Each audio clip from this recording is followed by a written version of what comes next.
Morning all. This second bite size on metacognition looks at some of the essentials that we need to include. So tying this together with the previous bite size on metacognitive cycles, we can look at how we can actually therefore then grow these skills within our students to hopefully see the progress that research tells us that metacognition brings. So the first essential within allowing metacognition to happen within our classrooms is to make sure that we engage our students in purposeful reflection. So we're taking time to reflect on not just the outcomes, not just the things that they have achieved, but actually how they've got there, the processes that they've gone through to get to any specific point. Now this can use self and peer assessment to drive this. It can also be owned by us as teachers by using those process questions to allow children to really articulate how they know what they know and the processes that they've gone through in order to get to those answers. This obviously then allows for an idea of metacognitive modelling around the classroom as well. The next stage of this is to consider the challenge that we set to the student. So ensuring that that level of challenge is appropriate to the level of skill to gain acceptance. Students will be aware of what they need to do.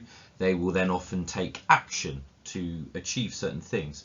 But a lot of what we're after here in terms of a level of engagement, in terms of avoiding passivity in our classrooms, is to make sure that they accept the challenge that's given to them, and students are more likely to accept those challenges if they feel as though they are within their current skill set.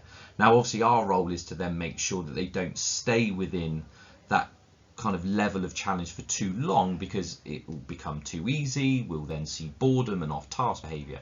But actually allowing students to be successful early in their learning is a key part of them then accepting the next level of challenge that comes along. We also need to encourage a variety of talk in our classrooms. Now, obviously as a school we'll be looking at oracy as we go through as a main focus anyway, but different types of dialogue and explicitly sharing the learning from the dialogue that we have in our classroom is really important, again, for that modelling of thought process, but also for that modelling of outcome. We need to make sure that any metacognitive talk that we engage within in our classroom includes everybody, so that everyone has an opportunity to contribute, but also everyone has an opportunity to learn from it as well. The fourth essential then is the plan, monitor and evaluate. So making sure that planning, that monitoring and evaluating is an explicit part of learning, so that we can allow students to then continue this outside of the classroom. A large part of metacognition is to create learners that aren't just successful within a guided environment, within a lesson, but also within their own independent learning as well.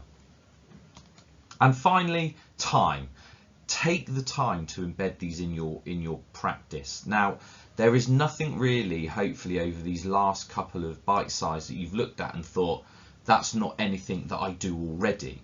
These are things that are already integral to what we do within our teaching, in terms of then allowing our students to learn in a more effective way.